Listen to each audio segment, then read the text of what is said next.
What happens when curiosity leads you to a church no light dares to enter? And what price must a human mind pay for gazing into a truth older than the universe itself? Welcome to Classic Storytime Hub. Tonight's tale is The Haunter of the Dark by H.P. Lovecraft, a classic tale reimagined and retold for the modern age. Most people prefer the simplest explanation. They say Robert Blake died because the storm was violent, because lightning can do strange things to a fragile human body, because electricity can stop a heart without leaving a clear mark behind. They argue that the window he stared through was intact, that nature does not always follow rules, and that fear can twist a face into any expression without needing a visible cause. They dismiss the look frozen on his features as a meaningless spasm. They call his diary the product of an overwrought imagination, an artist's mind poisoned by old rumors, local legends, and half-forgotten superstitions. And the strange disturbances reported at the abandoned church on Federal Hill, those, they insist, can be explained away as coincidence, or perhaps as some elaborate trick, intentional or otherwise, in which Blake himself may have played a hidden role. After all, he was a man who lived for the unreal, a writer, a painter, someone obsessed with myth, nightmare, and the thrill of forbidden ideas. He hunted atmosphere the way others hunt truth, always searching for places that felt wrong, scenes that whispered of unseen horrors. Years earlier, his time in this very city had ended in fire and death after an encounter with an ancient man steeped in secrets no one was meant to inherit. To some, it seems only natural that the same unhealthy curiosity dragged Blake back from the safety of Milwaukee straight toward his end. Perhaps he knew more than he admitted. Perhaps the diary lies.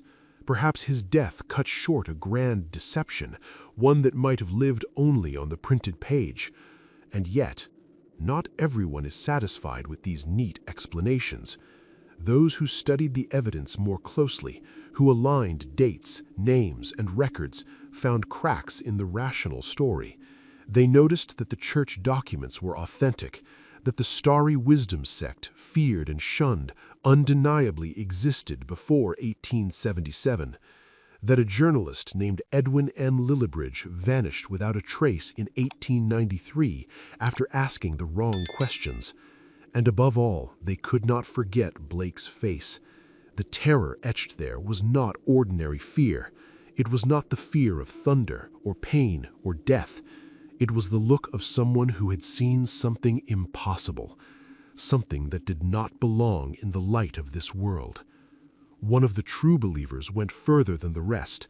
Driven by a conviction that bordered on obsession, he carried the strangely faceted stone and its ornate metal casing down to the water and cast them into the bay, not from the tower described in Blake's diary, but from the black, windowless steeple where the objects were actually found. The act stirred outrage. Officials condemned it. Scholars protested. Whispers spread through the city. Yet the man never recanted. He was no madman, no reckless vandal. He was a respected physician, known for his interest in obscure folklore and forgotten traditions. Calmly, even proudly, he insisted that he had done the world a service. Whatever those objects were, he claimed, they did not belong on the earth.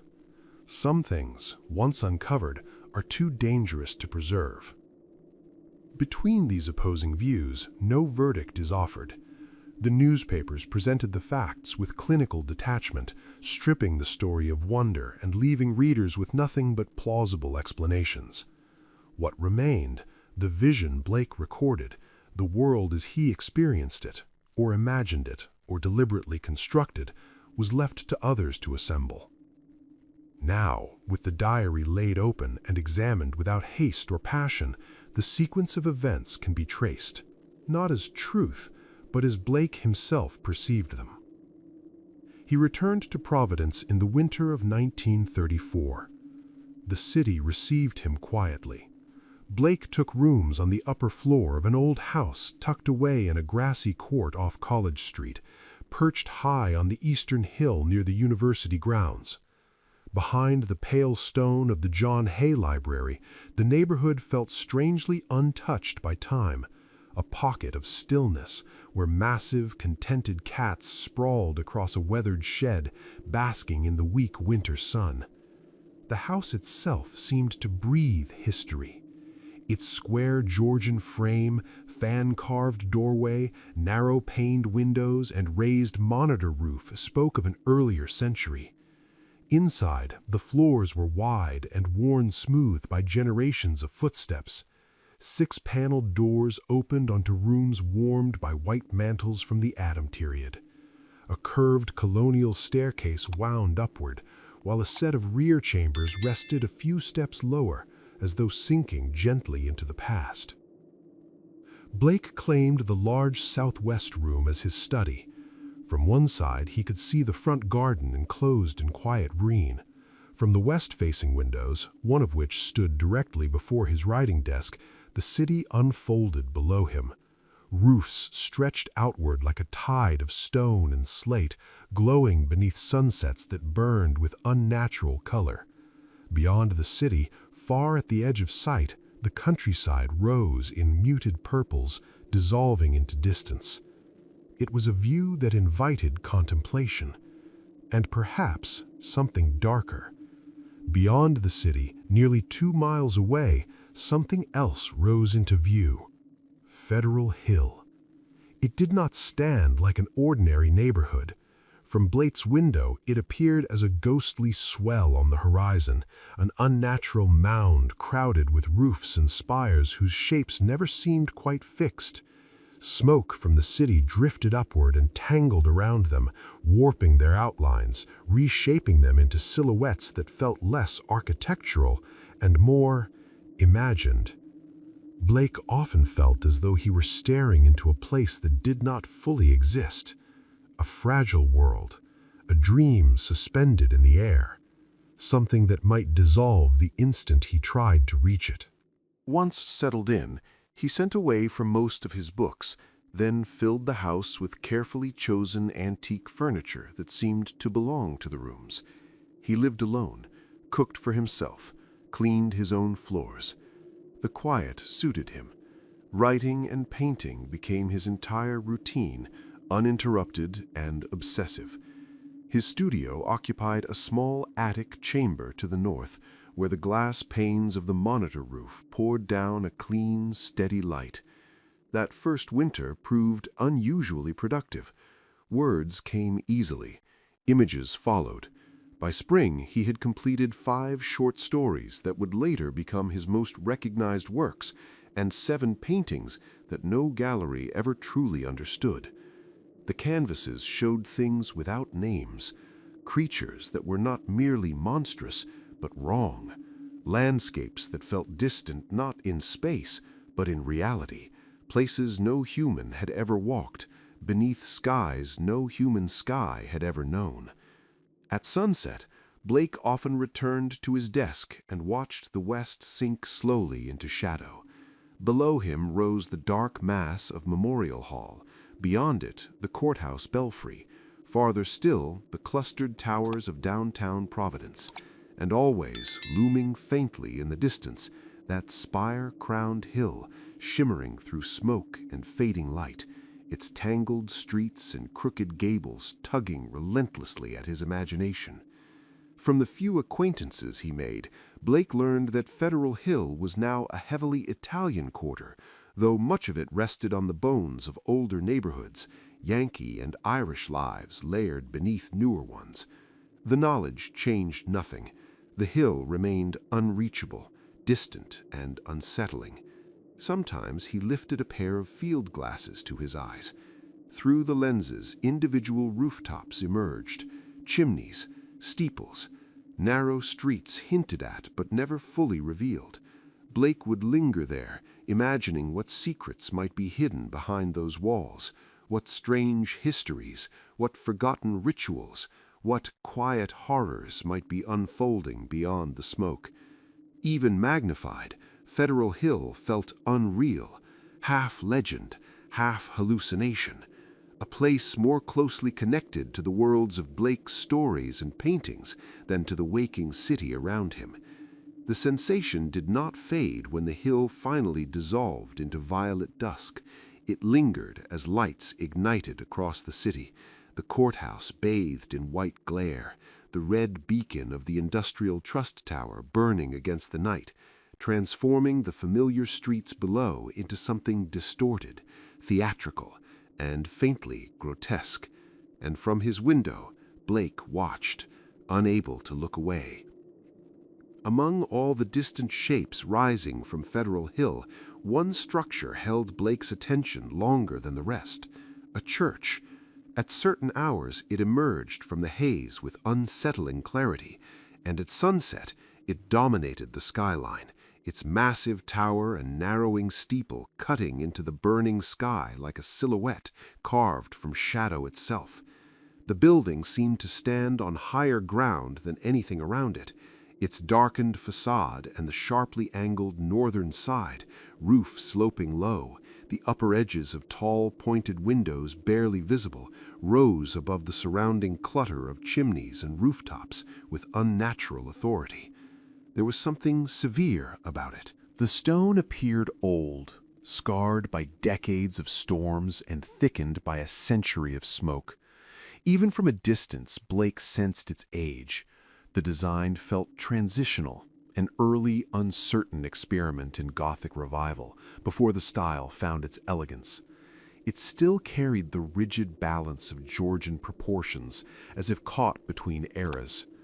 Blake guessed it had been raised sometime in the early 19th century, long before the city grew around it. As weeks turned into months, his interest deepened into fixation. The windows were never lit, not once. From that alone, Blake concluded the church was abandoned, yet the longer he watched, the more his thoughts began to drift into darker territory. He imagined a strange emptiness clinging to the structure, a kind of silent contamination. It seemed isolated even from the natural world. Birds never landed there. Through his field glasses, Blake could see pigeons crowding other towers, swallows circling belfries, resting along ledges and spires. But the church on Federal Hill remained untouched. Its eaves were bare, its stones silent. Whether this was truth or illusion, Blake recorded it faithfully in his diary. He mentioned the church to a few acquaintances, pointing it out from his window. None of them recognized it. Some of them never even set foot on Federal Hill. No one could tell him what the building was or what it had once been. By spring, restlessness had taken hold of him. Blake had begun a novel he had planned for years, a story built around the rumored survival of a witch cult in rural Maine. Yet the work stalled almost immediately. The words refused to arrange themselves. His concentration fractured. Again and again he found himself abandoning the page, drawn back to the west-facing window. There he would sit in silence, watching the distant slope, watching the dark steeple, watching the place the birds refused to touch. And slowly, without quite realizing it, Blake's attention shifted away from the story he was trying to write and towards something that seemed, impossibly, to be watching him in return. When the garden trees began to leaf out, the city softened. Light returned. Color crept back into the world. Spring brought with it a fragile beauty, but it did nothing to calm Blake. If anything, it sharpened his unease. That was when the thought first took shape. What if the distant hill was not a dream? What if it could be reached? The idea lodged itself in his mind, growing heavier with each passing day, until he found himself imagining the journey, crossing the city, climbing that legendary slope, stepping at last into the smoke-veiled world that had haunted his window for months. In late April, just before the ancient season of Walpurgis Night, a time burdened with old shadows, Blake acted. He left his rooms and walked. Months. Through the endless streets of downtown Providence, past neglected squares where decay clung stubbornly to stone and iron, on and on, until the city thinned and the ground began to rise. At last, he reached an avenue that felt unmistakably old. The steps were worn smooth by centuries of feet. Doric porches sagged beneath their own age. Cupolas stared down through clouded glass, their panes dull and lifeless. Blake felt certain, without knowing why, that this was the ascent. This was the path leading into the unreachable world he had watched from afar. Street signs appeared, painted in faded blue and white, bearing names that meant nothing to him. The crowds grew denser and different. Faces darkened, voices shifted. Above narrow storefronts hung signs written in foreign words, mounted on brown buildings scarred by decades of weather and smoke. Yet something was wrong. None of the landmarks he recognized from his distant view appeared. No familiar spires, no unmistakable silhouette. For a moment, Blake felt a surge of doubt. Perhaps Federal Hill, as he had seen it, was never real at all.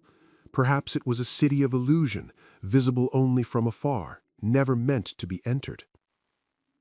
Occasionally, a battered church front emerged from the maze, or a crumbling steeple rose briefly into sight, but never the structure he sought, never the blackened mass that had dominated the skyline from his window. When Blake asked a shopkeeper about a large stone church, the man only smiled and shook his head. His English was fluent, his denial felt rehearsed. Higher still, the district grew stranger. Brown alleys branched endlessly to the south, narrow and oppressive, forming labyrinths that seemed designed to confuse rather than connect.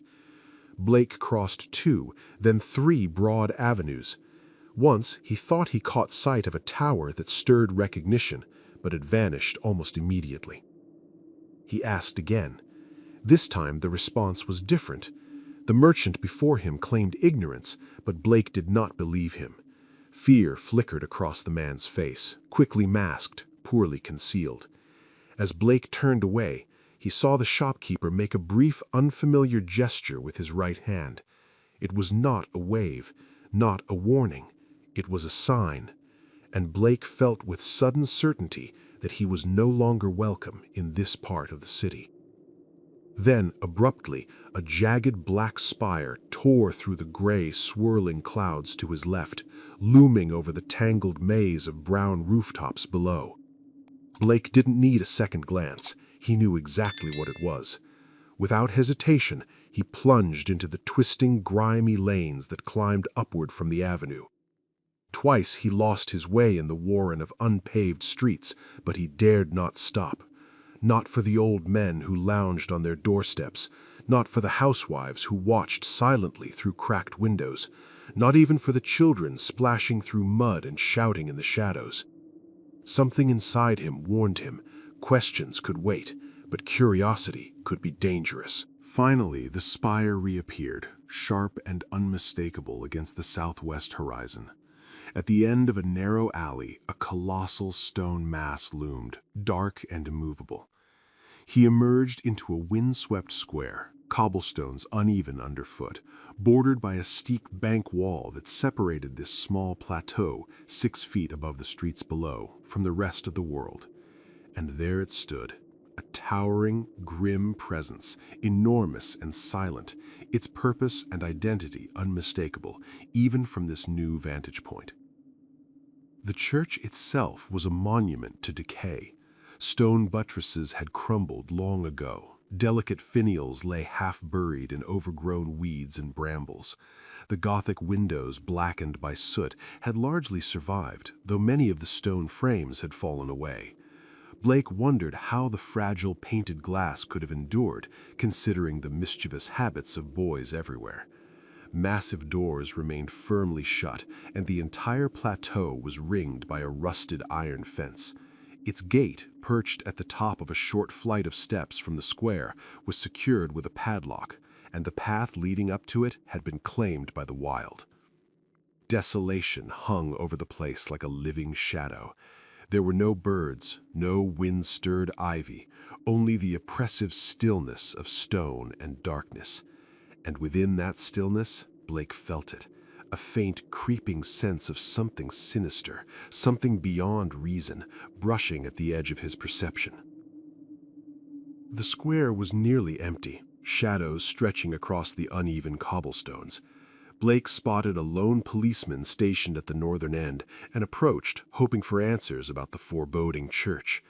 The man was a solid, broad-shouldered Irishman, the kind you'd trust without thinking, but his reaction was odd.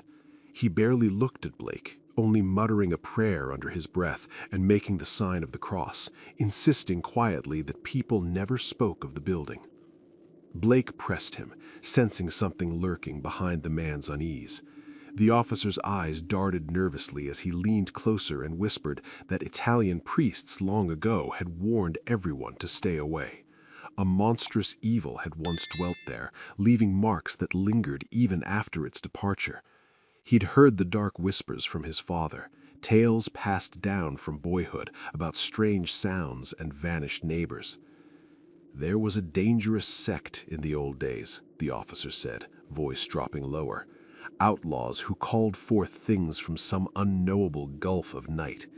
It took a good priest to drive them away, though some say just the light itself was enough.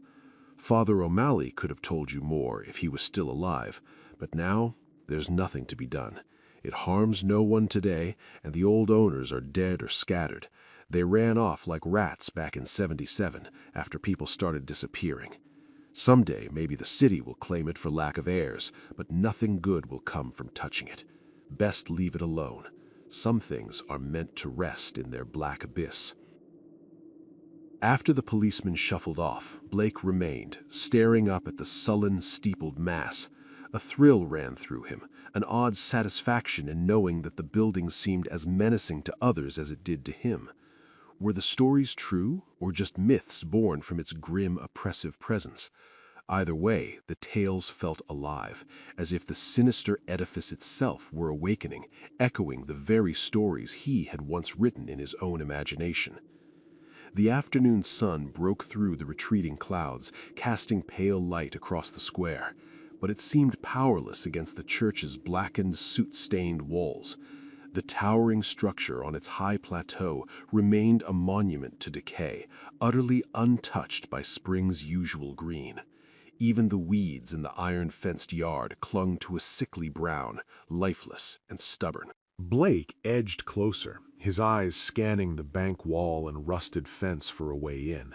The place had a terrible pull, a magnetic dread he could not resist. There was no opening near the steps, but on the north side, a few iron bars were missing, just enough for him to slip through.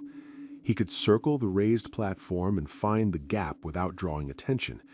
If the townsfolk feared the church so deeply, no one would dare challenge him. He climbed the embankment, moving cautiously along the narrow coping outside the fence. Below, he saw the few people lingering in the square edge away, crossing themselves in silent, urgent fear, the same gesture he had noticed earlier on the shopkeeper. Windows slammed shut, doors banged, and a plump woman swept two children inside a ramshackle house as if the building itself were a predator. The gap in the fence was trivial to pass. Soon, Blake found himself wading through a tangled jungle of rotting growths in the deserted yard. Here and there, the stump of an old headstone peeked through the overgrowth, a faint hint of forgotten burials from a century past. Now, close to the church, its sheer bulk pressed down on him like a living weight. Still, he forced himself forward, reaching the three massive doors of the facade. Each was locked tight. Reluctantly, he began a slow circuit of the cyclopean structure, hunting for some smaller, less fortified entrance. Even as doubt gnawed at him, he could not resist the building's strange magnetic pull. The shadowy temples seemed to breathe around him, and each step drew him deeper into its deserted, forbidding heart. A gaping cellar window at the rear offered the perfect entrance. Peering inside, Blake's eyes adjusted to a shadowy underground world, a subterrane of dust and cobwebs, faintly illuminated by the sun's waning western light. The room was a graveyard of forgotten objects, splintered barrels, broken crates, shattered furniture, all draped under a heavy veil of dust that softened their edges and gave them a ghostly, unreal quality. Even the rusted husk of a hot air furnace hinted that the building had been cared for, maintained not too long ago in mid-Victorian days.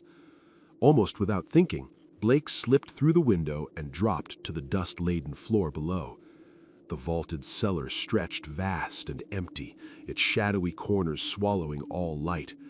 In the far right corner, an archway loomed, black and silent, leading to the upper floors. A subtle pressure pressed down on him. The building itself seemed to weigh on his mind, but he forced his fear into submission and began to move carefully. Spotting an intact barrel amid the debris, he rolled it beneath the open window, preparing a quick escape if needed. Then, bracing himself, he crossed the vast cobweb-strewn floor towards the arch. Dust choked the air, ghostly fibers brushing his face and hands. Reaching the worn stone steps that spiraled upward into darkness, he groped his way carefully. No light, only the rough feel of stone beneath his fingers. After a sharp turn, his hand found a door. Its ancient latch resisted briefly, then gave way, swinging inward to reveal a dimly lit corridor lined with worm-eaten paneling. Once on the ground floor, Blake moved quickly, compelled to explore. All the inner doors were unlocked, inviting him further.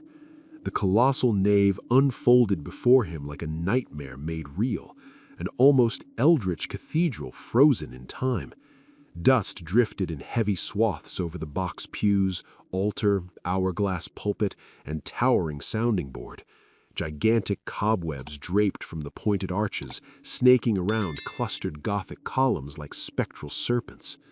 The air was thick with stillness and silence, yet it seemed to breathe with an unseen, lingering presence. Every step he took felt like a trespass into a world meant to remain undisturbed, yet he could not stop.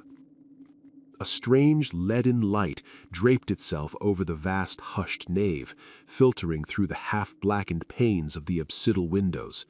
The declining afternoon sun painted everything in dull, oppressive tones, making the dust-choked air shimmer with a spectral pallor. Blake's eyes traced the designs on the stained glass, though soot had obscured nearly all of them. The faint images he could discern filled him with unease. The figures of saints were twisted, their expressions unsettling in ways he could not easily describe. One panel was worse.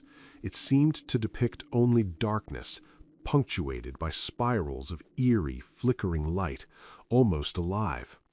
Turning his gaze away, Blake's attention fell to the cross above the altar. It was unlike any he had seen, a shadowy, primordial ankh, echoing the ancient, mysterious forms of Egypt, a relic of forgotten rites. In a vestry tucked beside the apse, he discovered a decaying desk and floor-to-ceiling shelves of moldy, crumbling tomes.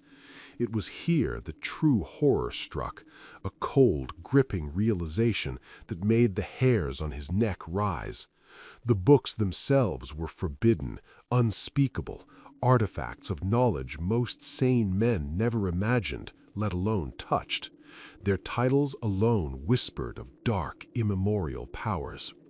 Some he recognized from previous study, a Latin copy of the dreaded Necronomicon, the sinister Liber Ivonis, the infamous Cults de Ghouls by Comte d'Erlette, the Unaussprechlichen Kulten of von Junst, and Ludwig Prin's hellish De Vermis Mysteriis. Others were known only by reputation or entirely unfamiliar. The Panotic manuscripts, the mysterious Book of Dzian, and a crumbling volume scrawled in incomprehensible characters, yet with symbols and diagrams that sent a shiver down the occultist's spine.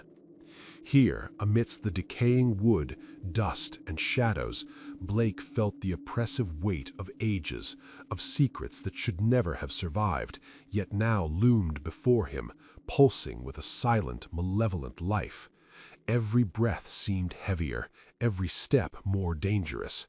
The building was no longer merely abandoned.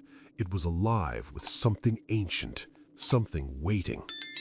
Blake's fears had been justified. The whispered local tales were no exaggeration. This church had once been the seat of an evil older than humanity, a darkness that stretched beyond the known universe. Among the ruins of a decayed desk, he discovered a small leather-bound record book. Its pages were filled with strange cryptic symbols, an odd mixture of alchemy, astrology, and archaic astronomical notations. Suns, moons, planets, aspects, and zodiac signs were meticulously arranged, each line and paragraph suggesting that these symbols might correspond to letters, forming a hidden language meant for minds daring enough to decipher it. Blake slipped the volume into his coat pocket, thinking he might unravel its secrets later. The shelves around him held countless other forbidden tomes, their spines worn and pages decayed, but utterly untouched for decades. How had they survived so long, undisturbed? For nearly 60 years, fear had kept intruders at bay, and now, Blake realized, with a thrill-tinged dread, he might be the first in generations to break that ancient protective spell. Having explored the ground floor thoroughly, he made his way back through the spectral nave, dust swirling around him like ghostly smoke, and reached the front vestibule. There, a door and spiral staircase beckoned, leading to the blackened tower and steeple he had studied from afar so many times. The climb was suffocating. Dust coated every surface, and cobwebs tugged at his clothes and face. The narrow spiral staircase rose sharply, each high wooden step creaking underfoot.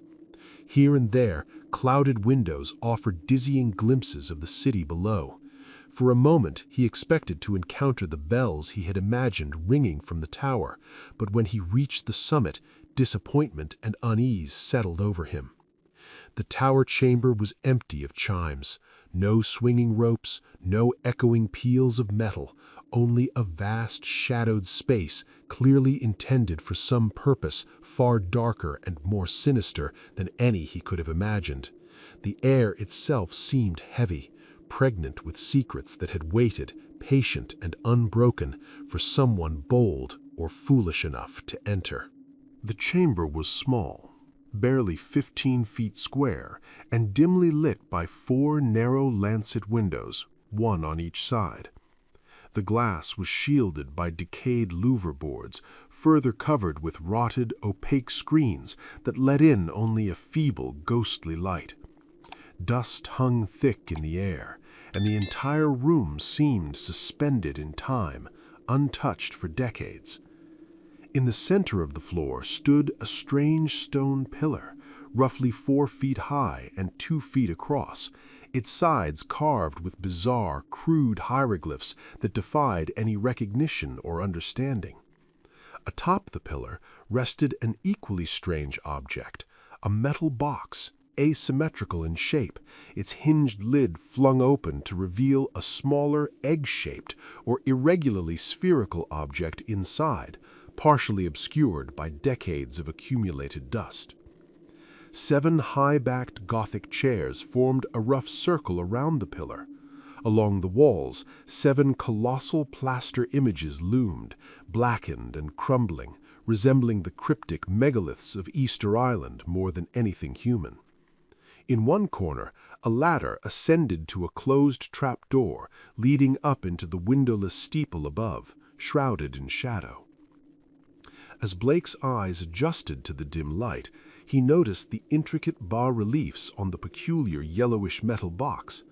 Brushing away centuries of dust with trembling hands and his handkerchief, he saw the carvings, monstrous alien forms, seemingly alive, yet utterly unlike any life ever evolved on Earth.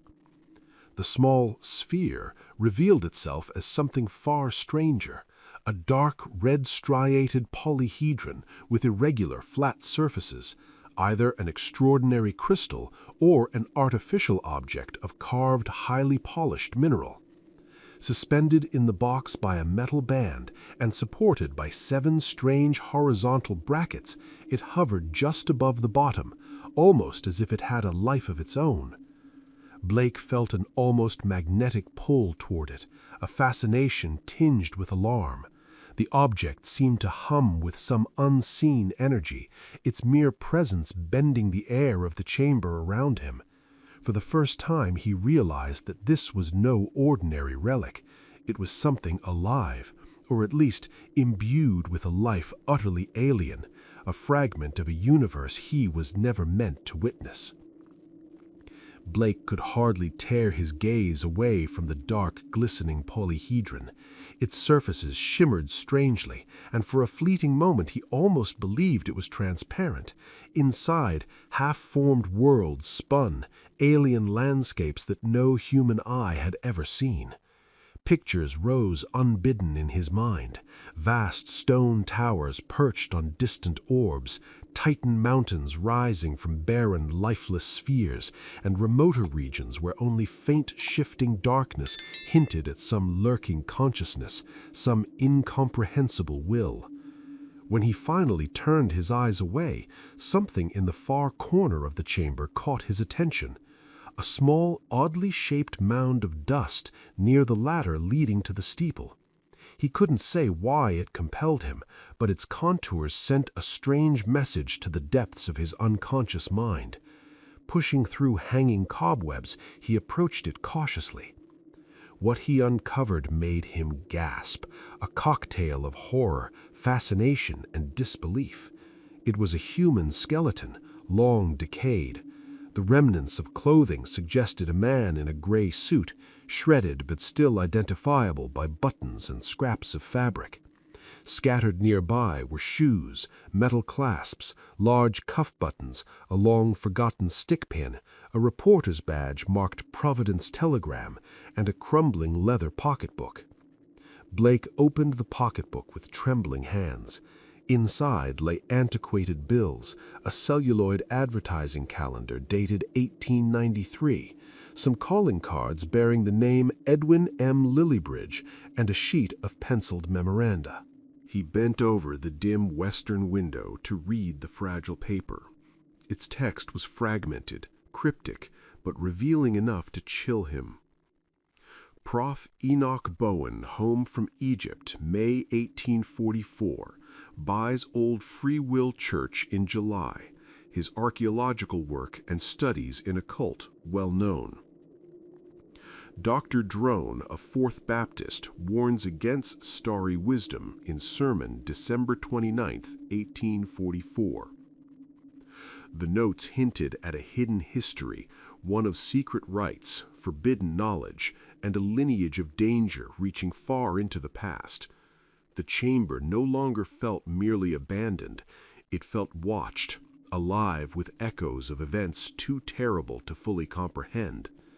Every shadow seemed to whisper, and Blake realized with a cold certainty that the church had long been a repository of horrors humanity was never meant to uncover.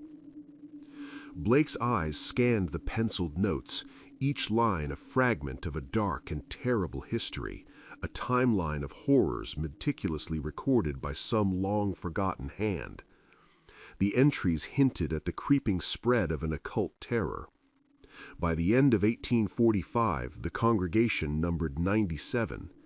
In 1846, 3 people vanished.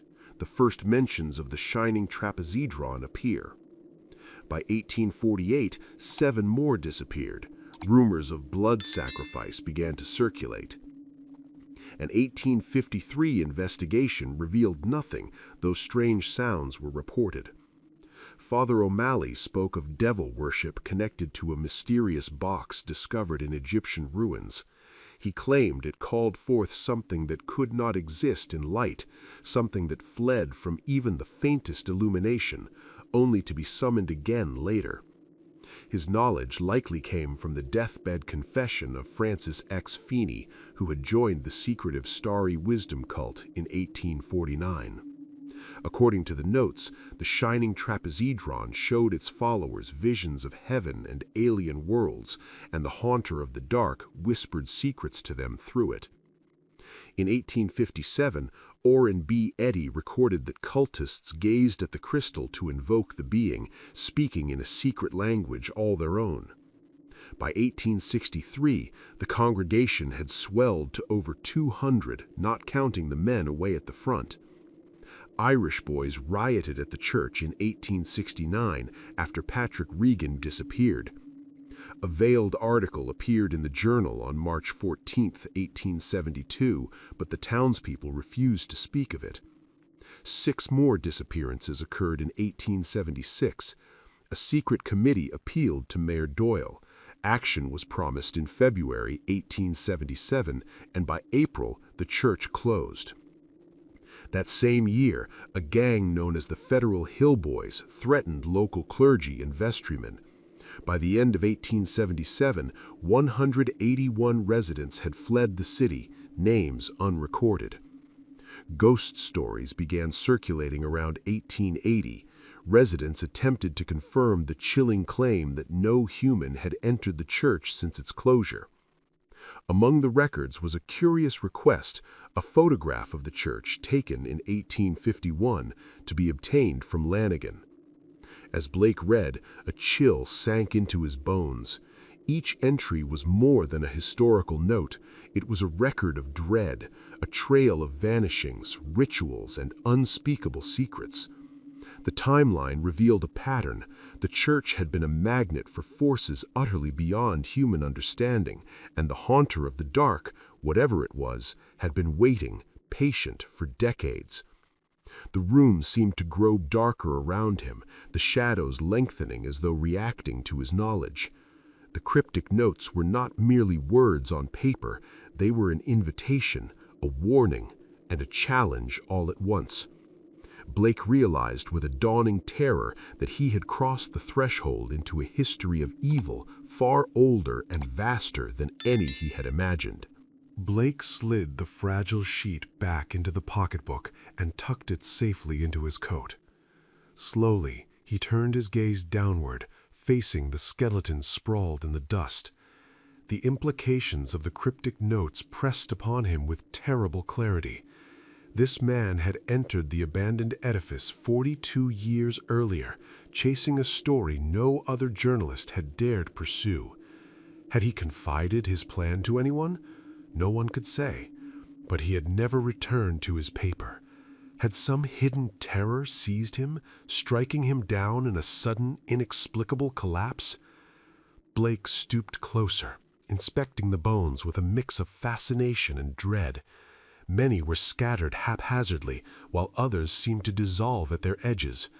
Some had taken on an unnatural yellow hue, and faint traces of charring marked the fragments of clothing and bone. The skull was the most disturbing of all, stained a sickly yellow with a jagged charred hole in the top, as if some corrosive force had eaten through the solid bone. What could have happened here over 4 decades of silent entombment? He could not imagine.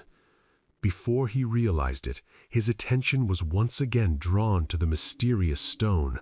Its strange magnetic presence tugged at his mind, conjuring visions both wondrous and terrifying.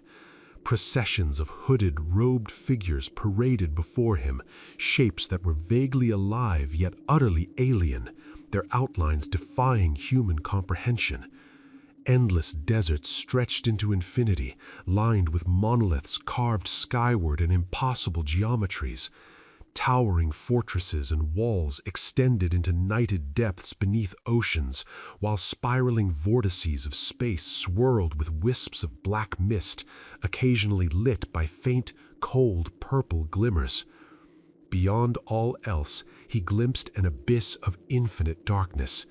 Here, solid and semi-solid forms were known only by their restless movements, and patterns of ghostly energy seemed to impose fleeting order on a universe of chaos, a cryptic key to the arcana and paradoxes of worlds far beyond human understanding. Then, As abruptly as the visions had begun, a sharp, gnawing panic seized him. The spell of the stone shattered, leaving Blake trembling, breathless, and utterly aware of the unseen presence that haunted the air around him. The terror was immediate, instinctual, a fear that belonged not to the mind, but to something older, deeper, and infinitely patient. Blake choked, wrenching his gaze away from the stone, yet he could still feel it, an alien presence pressing close, watching with a terrible, formless intent. It was as if the stone had been a window and something had looked through it directly at him, a consciousness not bound by sight, not bound by matter, that would follow him ceaselessly. Every nerve in his body screamed that he was entwined with something utterly beyond comprehension. The room was growing dark, and with no lantern or candle, Blake knew he could not linger. But then, in the twilight shadows, a faint, unnatural glow seemed to flicker from the stone. He tried to look away, yet an invisible force dragged his eyes back to it. Was it a phosphorescent shimmer, some residual radioactivity, or something far stranger? The dead man's notes echoed in his mind, the shining trapezuchion, the haunter of the dark, the horrors that had unfolded here. What secrets had been called forth? What lingering evil remained, still slumbering in the birdless shadows? A subtle, foul odor brushed against his senses, as though some unseen presence had drawn near. Heart hammering, Blake seized the cover of the open box and slammed it down over the glowing stone. The lid moved smoothly on its alien hinges, closing with a sharp click that echoed through the chamber. For a moment, silence fell. But then came a faint, deliberate stirring from above, from the eternal blackness of the steeple beyond the trapdoor. Rats, surely, the only living things to reveal themselves in this forsaken edifice. And yet the sound filled Blake with a terror far greater than any mere rodent could inspire. Panic seized him. He bolted, tumbling down the spiral staircase, lungs burning, heart hammering. Across the ghoulish nave he fled, past the dust-choked pews, the cobwebbed arches, through the vaulted basement, and finally into the gathering dusk of the deserted square. He ran without pause, weaving through the twisting, fear-haunted alleys of Federal Hill, emerging at last onto the safer, familiar streets of the central city, where the orderly sidewalks and brick facades of the college district seemed almost dreamlike in their normalcy. Behind him, somewhere deep in that blackened tower, something waited. Blake did not look back. In the days that followed, Blake told no one of his expedition. Instead, he immersed himself in obscure books, scoured decades of newspaper archives, and worked obsessively on the leather-bound cryptogram he had carried from the cobwebbed vestry. The cipher was no ordinary code. Hours turned to days as he struggled over its twisted symbols, and it soon became clear that its language was utterly alien. Neither English, Latin, Greek, French, Spanish, Italian, nor German. To decipher it, he had to draw upon the deepest reservoirs of his strange erudition. Each evening, Blake's old habit resurfaced. He would gaze westward across the rooftops of Providence, eyes fixed on the black steeple rising like a skeletal finger against the sky. But now the spire held more than mere fascination. It radiated a fresh, uncanny terror. He understood the legacy of unspeakable evil it concealed, and with that knowledge, his imagination conjured visions more intense, more alien than ever before. Spring birds returned to the skies, yet he swore they avoided the gaunt tower as if sensing some malevolent presence. When a flock neared, they veered away in frantic, chaotic loops, their twittering voices seemingly filled with panic that never quite reached human ears. By June, Blake recorded his triumph in his diary. The cryptogram had yielded its secret. The text was written in Aklo, the dark, forbidden tongue of ancient cults of unimaginable malignity, known to him only from fragmentary studies. His diary withheld most of the actual translation, but the fragments he recorded hinted at horrors beyond reckoning. The notes spoke of a haunter of the dark, awakened by gazing into the shining trapezohedron, and of monstrous gulfs of chaos from which the entity was summoned. The being, the diary warned, possessed all knowledge and demanded dreadful sacrifices from those who dared to call it forth. Blake's own entries betrayed his terror. He seemed convinced that once awakened, the creature roamed unseen, stalking the world outside. Yet he also noted with a shudder that the mundane lights of the streets formed a fragile, tenuous bulwark, a barrier the thing could not breach, for now. The black steeple, once a distant curiosity, had become a monument of cosmic dread, and in Blake's mind, the shadow of the haunter of the dark stretched across the city, invisible, eternal, and infinitely patient. Blake wrote often of the shining trapezohedron, describing it as a window onto all time and space. He traced its long and terrible history, crafted on the shadowed plains of Yuggoth long before the Old Ones brought it to Earth, treasured by the crinoid beings of Antarctica and locked in its curious box, salvaged centuries later from their ruins by the serpent men of Volusia, glimpsed in Lemuria by the earliest humans and carried across strange lands and seas.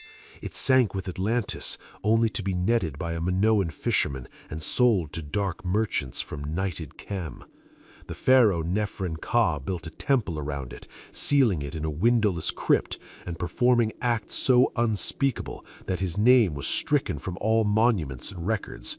There, the trapezohedron lay hidden in ruins, sleeping in the destroyed fane, until the hand of some delver unearthed it once more, bringing with it a curse upon humanity that had slept for millennia. By early July, contemporary newspapers, in their brief and casual way, began to echo Blake's observations. On Federal Hill, unease had grown since a stranger entered the accursed church. The Italian residents whispered of strange stirrings, of bumpings and scrapings in the dark, windowless steeple, and sought the intervention of their priests to banish an entity that haunted their dreams. Something, they claimed, watched ceaselessly at a doorway, waiting for the darkness to venture forth. Press accounts mentioned long-standing superstitions, but revealed little of the trapezohedron's sinister past, proof that the young reporters of the day were no antiquarians. Blake's diary reflects a complex mix of dread and compulsion. He speaks of the duty to bury the shining trapezohedron and banish the horrors he had unleashed by exposing the tower to daylight. Yet at the same time, he cannot deny the dangerous fascination that grips him. Even in his dreams, he longs to return to that accursed spire, to gaze once more into the cosmic secrets of the glowing stone. An obsession both irresistible and terrifying. The black steeple loomed forever on the horizon of his mind, a reminder that some knowledge, once glimpsed, can never be forgotten, and that the haunter of the dark waits, patient in the shadowed corners of the universe, ready to claim those who dare look too closely. On the morning of July 17th, a brief note in the journal threw Blake into a fever of horror. It was a trivial item on the surface, a half-humorous report of the strange disturbances on Federal Hill, but to him it radiated sheer terror. During the night, a thunderstorm had plunged the city into darkness for an hour, shutting down the electric street lamps. In that black interval, those living near the dreaded church were nearly driven to madness. The Italians swore that the thing in the steeple had taken advantage of the darkness, gliding and bumping through the interior of the church in a viscous, almost living way. Toward the end, it had thumped its way back to the tower, shattering glass as it went. Light, they insisted, was the only thing it feared. Darkness allowed it free rein. When the current flickered back to life, a sudden commotion erupted in the tower. Even the faint glow seeping through the grime-blackened louvered windows was enough to drive it back, forcing it to retreat to its shadowed steeple. A prolonged exposure would have banished it completely to the abyss from which the audacious stranger had summoned it. During that dark hour, crowds of praying residents had clustered around the church, holding candles and lanterns shielded by folded papers and umbrellas, a fragile barricade of light to keep the nightmare at bay. At one point, witnesses claimed, the church's outer door rattled as though assaulted by invisible hands. Yet the most unsettling revelation came later that evening in the bulletin. 2 young reporters, curious and reckless, had dared to breach the church through the cellar window after failing to open the doors. Inside, they found the vestibule and spectral nave strangely disturbed, dust churned and scattered, pits of rotted cushions and tattered satin pew linings strewn about in eerie disarray. Something or someone had moved through the space, leaving its imprint of chaotic life in the midst of centuries of decay. Blake read the account with trembling hands. The darkness had a guardian within the tower, and the haunter of the dark was once again awake, patient and watching. A foul, acrid odor hung in the air, and here and there the floor bore yellowish stains, along with patches that looked suspiciously like charring. As the reporters pushed open the tower door, they paused, tense, at a faint scraping sound above. The narrow spiral staircase, however, had been roughly swept, leaving only hints of dust in the corners. Inside the tower, a similar half-cleared condition prevailed. They noted the heptagonal stone pillar, the upturned Gothic chairs, and the bizarre plaster images lining the walls. Strangely, the metal box and the mutilated skeleton were never mentioned, though the atmosphere of decay and subtle menace remained.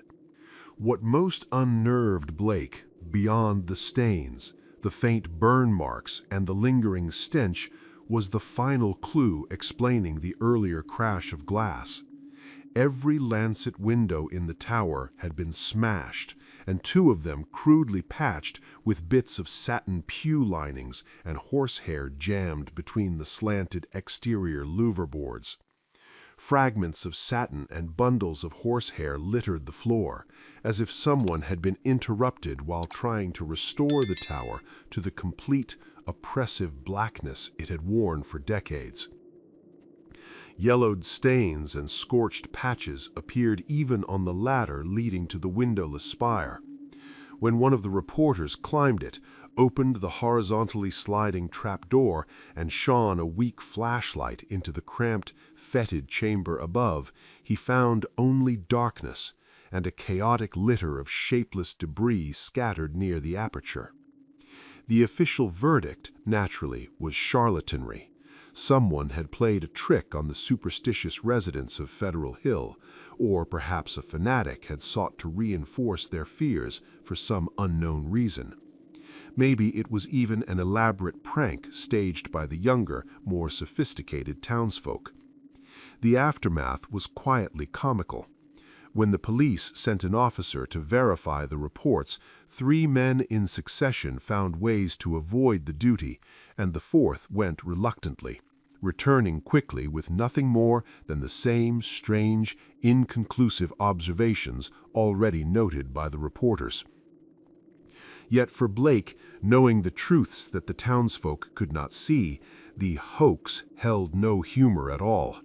The black spire loomed as it always had, a silent, patient monument to a presence no light could fully dispel. From this point onward, Blake's diary reveals a steady, creeping tide of horror, a nervous apprehension that seemed to grow with each passing day. He scolded himself for inaction, ruminating obsessively on the consequences of yet another electrical failure. On at least 3 occasions, during violent thunderstorms, he had called the electric company in frantic urgency, insisting that every precaution be taken against a lapse of power. His entries betray a constant preoccupation with the strange missing artifacts, the metal box, the shining trapezoidon, and the marred skeleton in the tower. He assumed they had been removed, by whom or by what he could only guess, But even more terrifying was the connection he felt to the entity he had unwittingly awakened.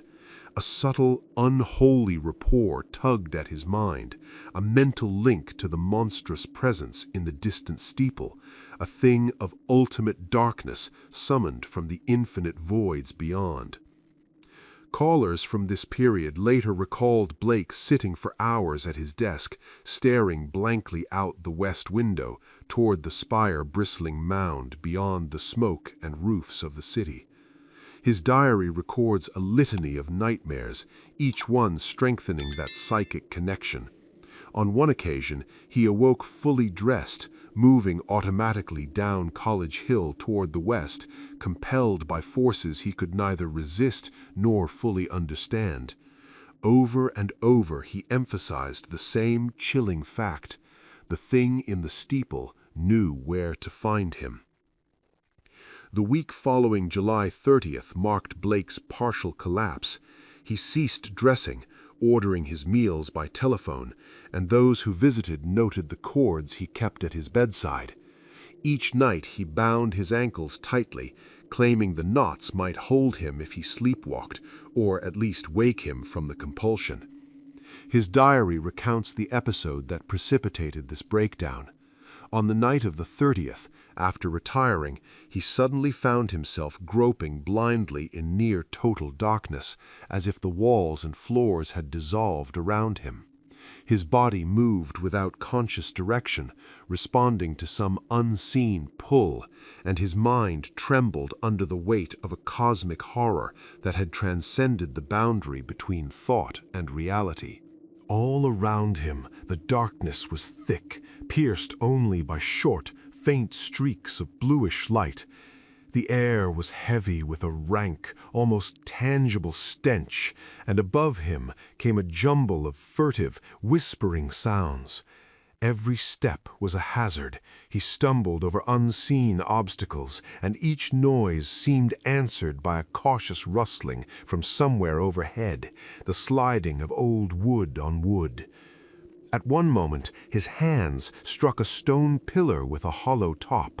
Later, he found himself clutching the rungs of a ladder built into the wall, ascending blindly toward a region where the stench grew hotter and more oppressive, a searing draft beating down upon him.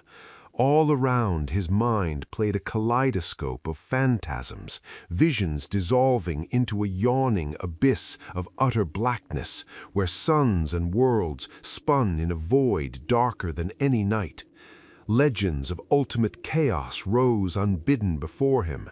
At its center sprawled Azathoth, the blind, idiot god, lord of all things, encircled by writhing, mindless shapes, lulled by the monotonous piping of some nameless, demonic flute.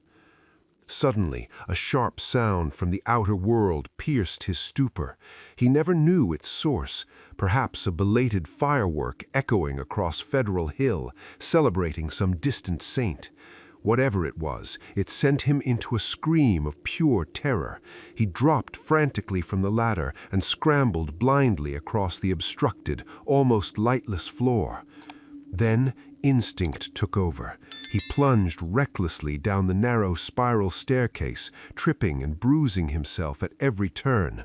A nightmarish flight unfolded, across the vast, cobweb-laden nave, with ghostly arches looming into realms of leering shadow, a blind scramble through the littered basement, a desperate climb into open air, past streetlights, and finally a wild dash down the spectral hill of gables, through a silent city of black towers, and up the steep eastward incline to his own door. At last he burst through into the familiar, human world, heart hammering, lungs burning, and every nerve on fire. Yet the echo of that unnameable horror in the black spire lingered, waiting, patient, eternal. When morning came, Blake awoke on the floor of his study, fully dressed and utterly battered. Dirt and cobwebs clung to him, his hair scorched in places, and a lingering, almost otherworldly stench clung to his clothes. It was then that his nerves finally snapped. From that day on, he wore a dressing gown, moving listlessly about the house, spending hours staring westward from his window, shivering at every rumble of thunder, and scribbling frantic entries in his diary. The great storm arrived just before midnight on August 8th. Lightning tore across the sky, striking repeatedly in every quarter of the city, while two massive fireballs were reported blazing across the clouds. Rain fell in sheets, and thunder crashed ceaselessly, keeping thousands awake. Blake, consumed with fear for the city's lighting system, tried in desperation to reach the electric company around 1 a.m., only to find service cut off for safety. His diary tells the tale of his growing madness. Nervous scrawls, interspersed with obscure hieroglyphs, record a mind unraveling in real time. Phrases like, "The lights must not go," "It knows where I am," "I must destroy it," and "It is calling to me, but perhaps it means no injury this time," litter the pages, written blindly in the dark as he watched the storm rage across the rooftops of Federal Hill. And then, at 2:12 a.m., the city lights died. Powerhouse records mark the exact moment. Blake merely wrote in his diary, "Lights out. God help me." On Federal Hill, the terrified residents reacted as he had. Rain-soaked and desperate, men paraded the square and alleys around the cursed church, clutching candles, shielded by umbrellas, flashlights, lanterns, crucifixes, and the obscure charms of their Italian heritage. In that blacked-out city, Blake knew the thing in the tower moved freely now, beyond all barriers of light. The nightmare he had summoned was awake, patient and watching, its unseen presence slipping silently through the dark, waiting for the briefest lapse in vigilance to strike. Every flash of lightning was greeted with whispered blessings and fearful, cryptic gestures from the gathered crowd, their right hands tracing signs born of terror. As the storm's intensity waned and the flashes grew sparse, a rising wind snuffed out most of the candles, plunging the square into a threatening darkness. Someone hurried to rouse Father Merluzzo of Spirito Santo Church, who rushed to the dismal scene to intone whatever protective words he could. And through it all, the restless, curious sounds from the blackened tower were undeniable, a presence both deliberate and alien. At precisely 2:35 a.m., something remarkable occurred. Witnesses included Father Merluzzo himself, a young and educated man of clear judgment, Patrolman William J. Monahan, a veteran officer of unimpeachable reliability, and the 78 men who had gathered along the church's high bank wall, most of them staring toward the east facade. Whatever happened, it lasted no more than 3 minutes, and can perhaps be explained by natural causes, or dismissed entirely as trickery. A decaying, ill-ventilated building filled with heterogeneous, forgotten objects could easily produce strange chemical reactions, mephitic vapors, spontaneous combustion, pressures of gas built over decades of neglect. And yet, conscious human mischief could never be ruled out. The sequence began with a swelling of the dull, fumbling sounds inside the black tower, now accompanied by a distinctly foul, acrid stench that seemed to invade the square. Then, suddenly, there was a sharp splintering of wood. Moments later, a massive, heavy object crashed into the yard below the frowning east facade, scattering debris in a chaos of sound and shadow. The crowd froze, hearts hammering, as the sheer strangeness of what they had just witnessed sank into their minds. The tower itself vanished into the darkness, the extinguished candles rendering it invisible. Yet, as the falling object neared the ground, the terrified crowd realized it was part of the smoke-blackened louvered window from the tower's east side, torn free in some uncanny motion. Instantly, an overpowering, nauseating stench poured down from the unseen heights, choking and sickening the watchers, nearly toppling those standing in the square. At the same time, the air quivered with a flapping wing-like vibration, and a sudden east wind, fiercer than any before, whipped through the square, snatching hats, tearing umbrellas from hands, and driving the soaked, shivering crowd to cower. Nothing concrete could be seen in the candleless night. Some upward-gazing witnesses thought they glimpsed a blot of denser blackness racing across the sky, a shifting, formless cloud, moving with a speed that defied reason, as if the night itself had come alive. For a long, tense moment, the watchers could do nothing but stand frozen, paralyzed by fear, awe, and discomfort. When the next flash of lightning finally illuminated the heavens, followed by an ear-splitting clap of thunder, they sent up a simultaneous, desperate prayer. Half an hour later, the rain ceased, and within 15 minutes the street lights flickered back on, bathing the drenched, exhausted crowd in weak, reassuring light as they dispersed slowly, shaken but relieved to return to their homes.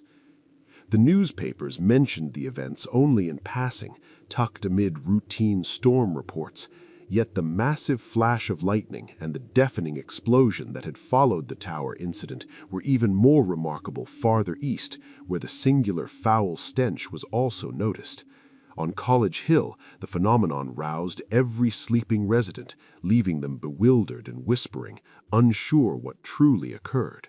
Only a handful of those already awake caught the strange, anomalous blaze of light near the top of the hill, or felt the sudden, inexplicable rush of air that tore leaves from the trees and blasted the gardens below. Everyone agreed some freak lightning bolt must have struck in that neighborhood, but afterward no trace could be found. A student in the Tau Omega fraternity house claimed to see a grotesque, writhing mass of smoke in the sky as the preliminary flash erupted, though no one else could confirm it.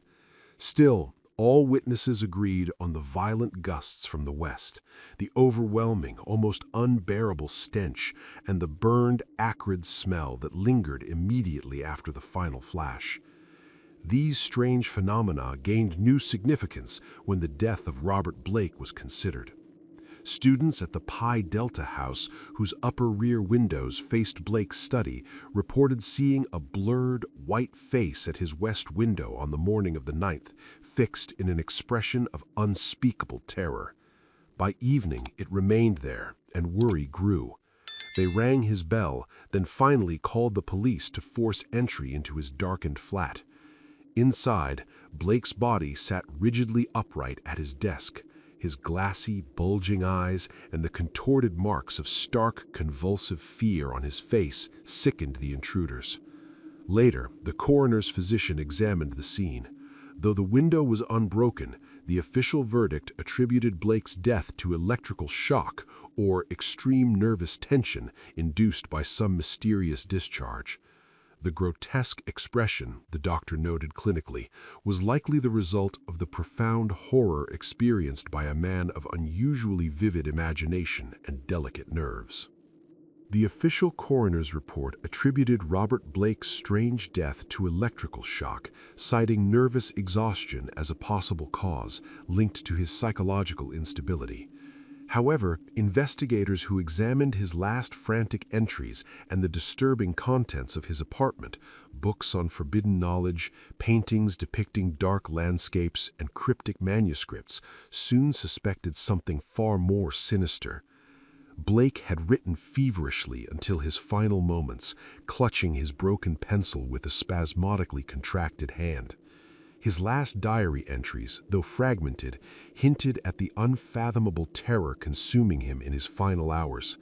They were disjointed, barely legible, but there were some key phrases that stood out. "The light's still out. Must be 5 minutes now. Everything depends on lightning. Yadith grant it will keep up. Something is beating through it. Rain, thunder, wind. It deafens me. The thing is taking hold of my mind. My memory is slipping. I see things I never knew. Other worlds, galaxies, darkness.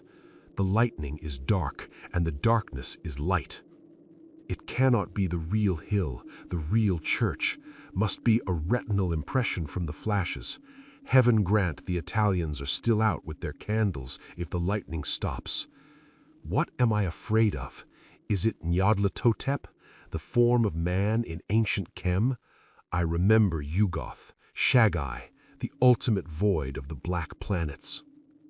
From these fragments, some have speculated that Blake's mind had cracked under the weight of ancient forgotten knowledge, a madness born from staring too deeply into the abyss. He had uncovered forbidden truths of otherworldly beings and cosmic horrors far beyond human comprehension. But as one investigator noted, Blake's terror might have been real, perhaps far more real than anyone dared admit. The mysterious box, the shining trapezohedron, and the strange glowing stone were recovered from his apartment. Its luminescence was visible even in the blackness of the tower, but when Dr. Dexter, an outspoken skeptic, found it, he threw it into the deepest channel of Narragansett Bay, as though to sever any link to the horrors Blake had unearthed. The official explanation for Blake's tragic end remains that of a mind broken by its own obsession, but those who dare look deeper are haunted by the thought that Blake's discovery may have unleashed something much darker than the world is ready to accept. Blake's last jottings.